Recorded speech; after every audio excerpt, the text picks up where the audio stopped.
Assalamualaikum warahmatullahi wabarakatuh. Bersama saya Muhammad Saik Hussein As-Sufi dan Mas Inul dan Mas Said dan Mas Asik yang pegang kamera. Kita sekarang berada di makam Mbah Toha, Bib Toha, Depok. Abahnya Bib Hasan Singobarong. Kita lumayan ziarah perdana ke makam Bib Toha. Bib Toha ini kita sekarang berada di pintu masuk ke arah makam Bib Toha bin siapa? Bin Muhammad Qodi. Ikuti terus bersama kita grup Rebana Lumayan ziarah perdana di makam Bib Toha. Terus ikuti ya.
Teman-teman, sekarang kita sudah berada di dalam area makam, tepatnya di luar area makam.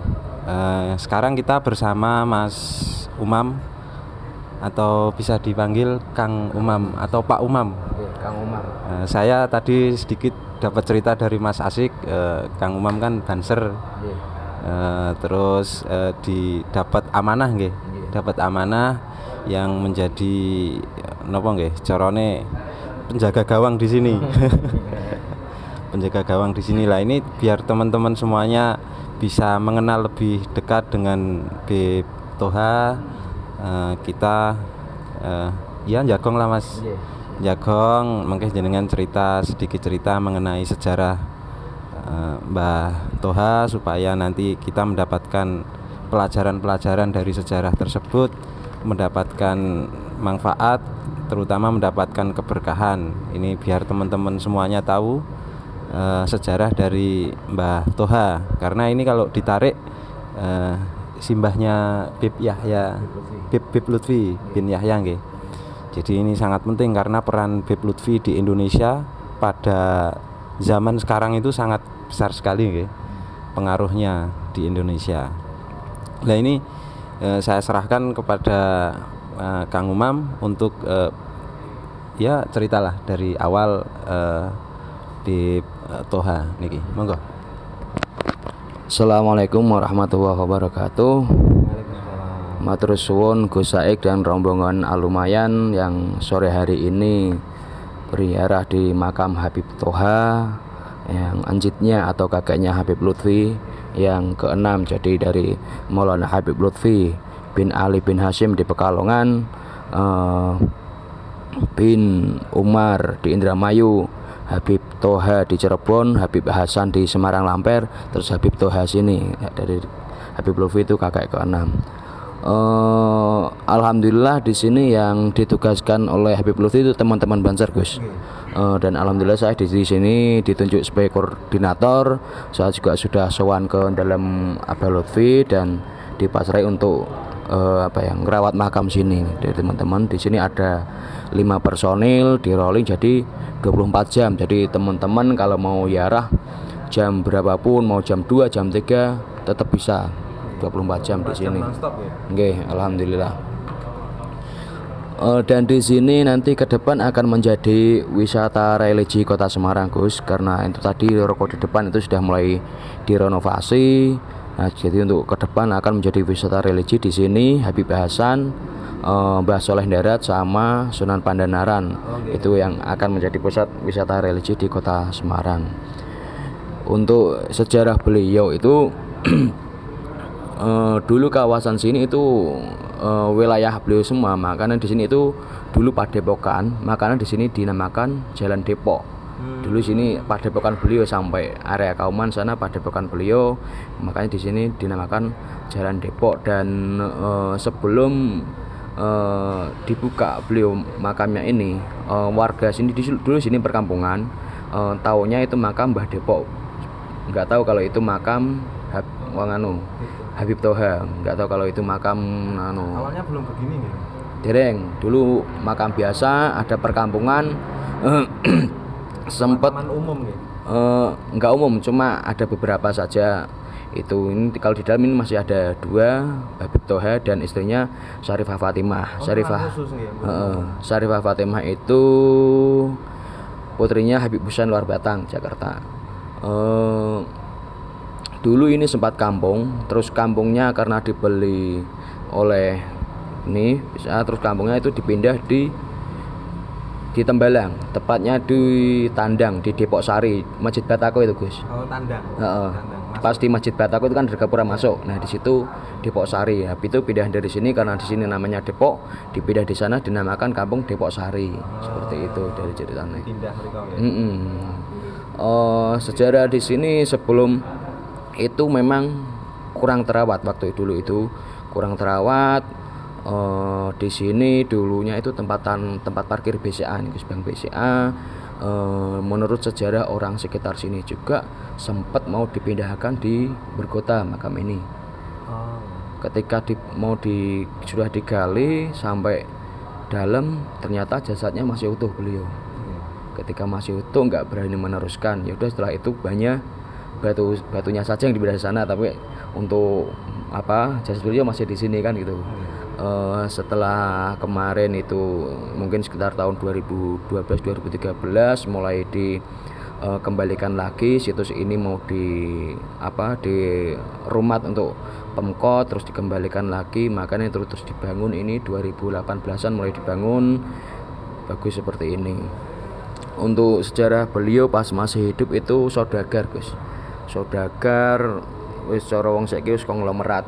Dulu itu punya 60 kapal. Jadi kalau orang naik haji itu pakai kapal beliau, terus beliau punya rumah di Penang, Malaysia. Jadi transit ke sana juga. Memang benar-benar sultan. Iya. Makanya kan terlihat makamnya kan mewah sekali, Gus. Itu makamnya mewah sekali itu beliau. Satu kapal itu sekarang dapat 10 Alphard. Nah, paling tidak kan sekarang pesawat, Gus. Kalau kapal dulu kan berarti kan sekarang pesawat. Iya, mahal sekali dulu. Itu sudah biasa saudagar kaya raya. Ya, alhamdulillah. Makanya kan kelihatan, pokoknya ketika orang masuk ke sini udah kelihatan aura-aura beliau itu kan, aura-aura konglomerat, udah kelihatan mewah, makamnya kan sudah terlihat ini. Dulu Habib Toha saudagar kaya sampai punya bisnis di Malaysia. Ya, Penang ya. Berarti secara bisnisnya beliau itu sudah tingkat Asia ya? Iya. Asia. Makanya kan beliau juga menyamarkan namanya seperti anaknya kan, biasanya kan para habaib itu kan menyamarkan punya nama Jawa gitu. Ini kan membaur dengan masyarakat. Bahkan dimakan Mbah Depok, terus sana kan Mbah Singobarong, Mbah Kramajati, untuk satu membaur dengan masyarakat, kedua untuk biar VOC tidak terlalu mengetahui seperti itu loh. Karena dulu kan musuhnya VOC seperti itu. Terus di belakang saya ini, Gus, ada sumur keramat. Dari dulu ini sudah dari zaman beliau hidup ini, jadi sumur keramat yang sekarang dialirkan untuk wudhu. Jadi kalau peziarah mau ambil biasanya lewat di sini untuk dibawa pulang. Dari sumur keramat ini. Jadi dari dulu namanya sumur keramat. Iya, karena sumur ini juga punya sejarah panjang. Ketika orang pada sakit diminum air ini dulu, waktu dulu pada sakit diminum air ini, kok langsung diminum mari kaya sulapan kok, Gus. Keramat tok. Lagi pas zaman PKI juga sini tuh masih lapangan, ketika yang luka-luka itu langsung dimandiin air ini langsung kering sembuh semua, pokoknya kayak sulapan Gus. Itu padahal waktu niku pun nggak ngonangi gitu. Ya kalau pas zaman PKI sudah ngonangi tapi sumurnya masih ada. Sumurnya masih ada dan masih mendapatkan manfaat masyarakat sekitar. Beres. Itu diambil masyarakat untuk pengobatan saja atau memang untuk kegiatan sehari-hari? Kalau dulu dimanfaatkan untuk kegiatan juga, dan meskipun tidak terlalu dalam, ini paling sekitar 4 meter, tapi alhamdulillah musim kemarau itu nggak pernah kering sumurnya. Jenengan selama di sini juga nggak pernah kering, terus. Dan ini difungsikan untuk makam saja ya? Oke, untuk sekarang untuk makam saja, paling peziarah biasanya pada bawa air ini pakai botol aqua seperti itu Gus. Nah kemarin kan dulu karena sini sudah beberapa kali pindah tangan sih, sebelum banyak ruko-ruko di sini sudah sempat banyak pindah tangan, sempat juga di ruko depan itu, yang ini depan ini arah sini itu sempat dibuat kasino Gus, tempat perjudian. Nah, di depan bank. Ya sini, pokoknya sini sempat dibuat kasino, akhirnya yang itu pas zamannya Gusmi itu yang corane nggawe bangkrut kasino iku bandare Gusmi. Beliau kan biasa dakwanya di dunia hitam kan, seperti itu. Yus berangkat pakai kaos, celana jin, berangkat ke situ pokoknya yo melu main, tapi tujuannya nggih bangkrut bandar-bandar ki mau. Sampai dipikir bangkrut, sampai dijual terus gak diteruskan kan, seperti itu. Mungkin beliau mengetahui di sini ada makam Waluyo biar gak dibuka tempat judi seperti itu. Ketika setelah menang itu tadi Gusmi, uangnya dibagikan tukang becak, pokoknya orang-orang jalanan seperti itu. Iya seperti itu Gusmi. Berarti Gusmi sudah tahu di sini. Iya, beliau punya peran juga di sini Gusmi itu. Saya mengenal Gusmi itu perannya lebih kepada gerilya di bawah. Dia seperti Habib Toha, Mbah Singo Barong itu kan nggak begitu dikenal luas, tapi perannya itu besar. Gusmi juga gitu, ternyata ada kayak nopo ini Mbah Yai Munib Giri Kusumo. Niku lo dapat cerita dari Abah. Itu dulu Mbah Yai Munib dikei surat. Jadi belum pernah ketemu Mbah Yai Munib sama Gusmi itu belum pernah ketemu. Terus Gusmi nulis surat ke Mbah Munib suruh gawe majelis. Akhirnya yang sampai sekarang itu ya itu surat dari Gusmi. Itu banyak yang belum tahu. Termasuk Gusmi juga berperan di sini ya. Kasino tadi. Iya. Mungkin kan ya itu main judi. Penting kasino itu sudah nggak bertempat di sini ya, sampai bangkrut tutup, karena mungkin beliau pasti mengetahui kalau di sini ada makam Waluyo. Kalau Kang Umang dulu ditugaskan di sini sejak? Saya itu sejak ini 2020, berarti 2020 sekitar bulan September Gus. Pokoknya pas Idul Adha 2020. Jadi sekitar setahun setengah sudah di sini.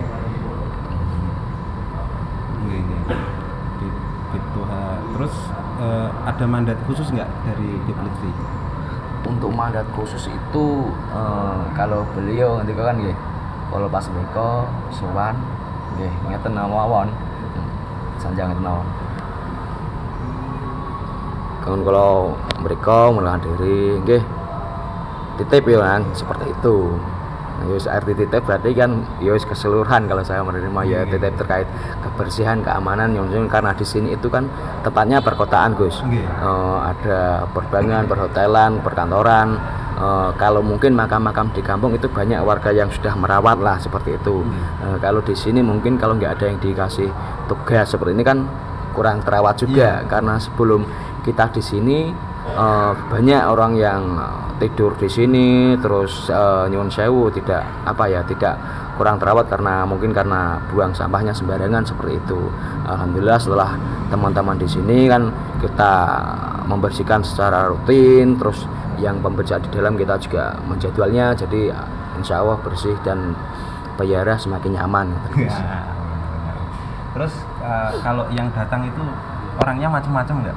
Wah macam-macam Gus, kalau itu pasti macam-macam kan Gus. Saya pengalaman dari Bib kebebasan ya. Kebebasan itu yang datang bukan cuma ya bilang saja bukan cuma enggak orang-orang sing bersih-bersih. Sing di dunia kluprut kan ya. Macam-macam di sini Gus. Yang kalau di sini yang penting kan sopan, tidak buat keributan juga. Kalau saya seperti itu. Macam-macam. Welcome semua jenengan. Tompo ya. Macam-macam ya, ada yang non muslim juga sekedar. Ada yang non muslim kesini sekedar pokoknya ya duduk berdoa, nggak tahu doanya apa. Bawa kembali ke sini ke non muslim. Pakai dupo nggak? Enggak kan. Mas izin mau doa gitu. Tapi dia non muslim, orang Chinese. Gitu. Semoga untuk hidayah. Jadi macam-macam yang gitu.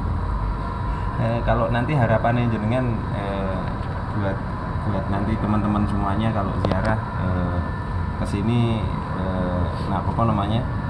pesan-pesan jenengan supaya menjaga adab atau bagaimana?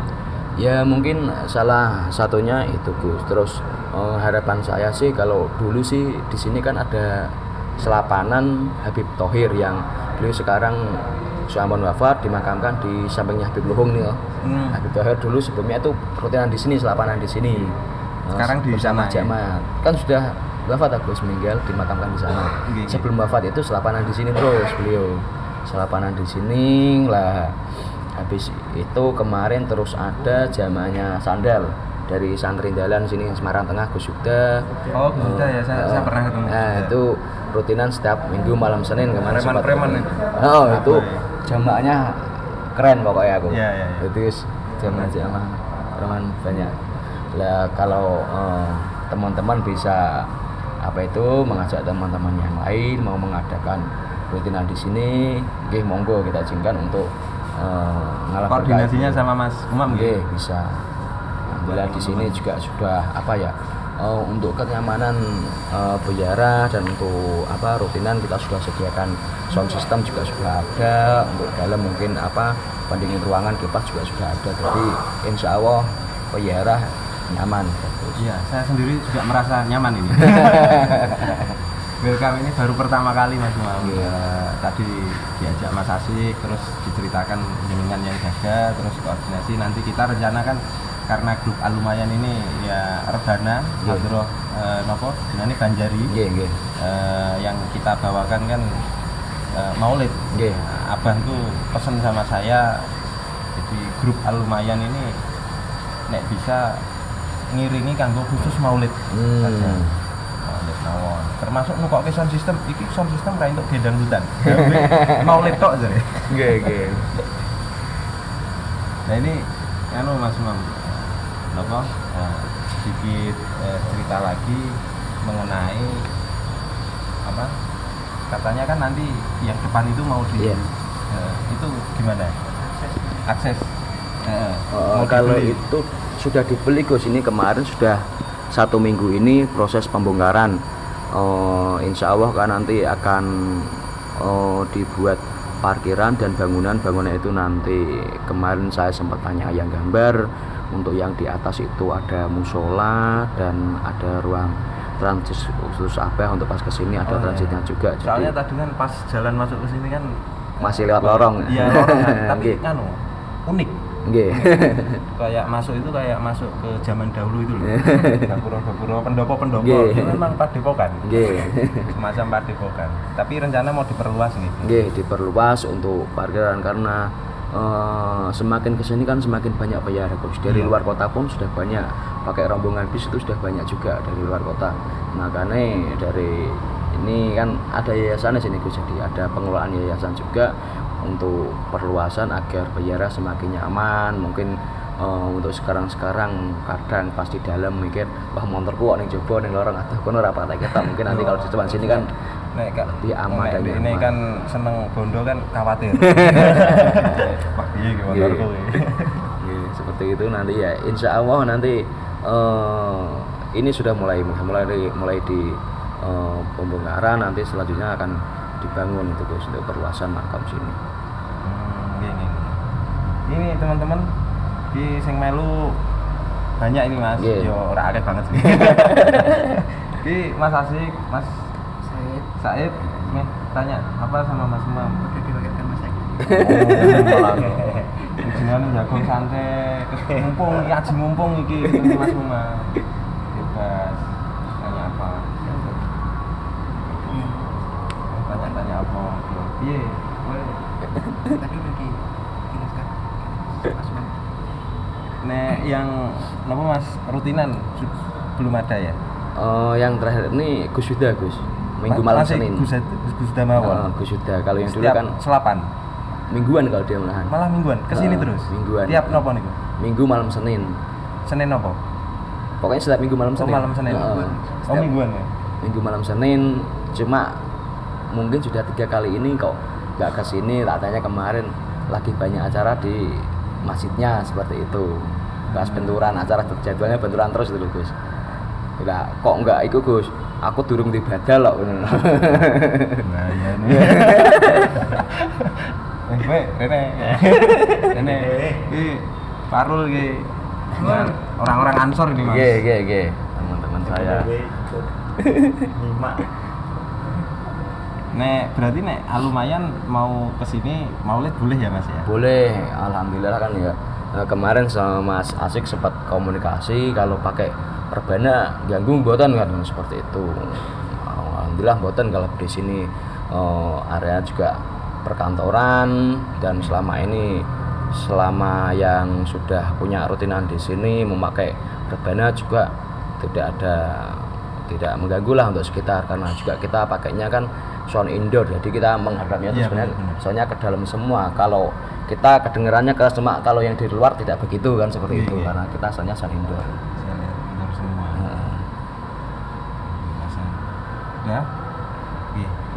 Matur suwun Mas Umam, ini penjelasan dari Mas Umam sangat jelas sekali mengenai sejarah singkat dari Beb Toha dan ini ada sumur keramat dan juga nanti harapannya Mas Umam untuk segera bisa diperluas nantinya karena nek saya sendiri merasa unik di sini tuh masuk lorong pokoknya nyeneng kayak labirin ngono lho Mas.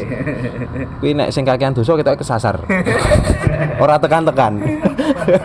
Delalah kene dosane yo nganu lah yo. Tekan.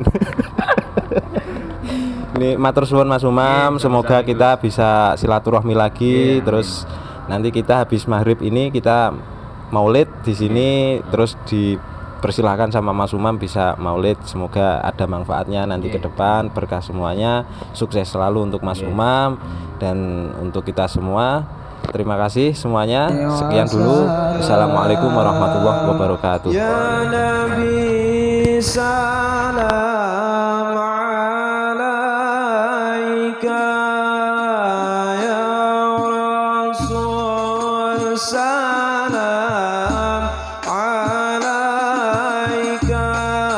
ya Habib salam alaika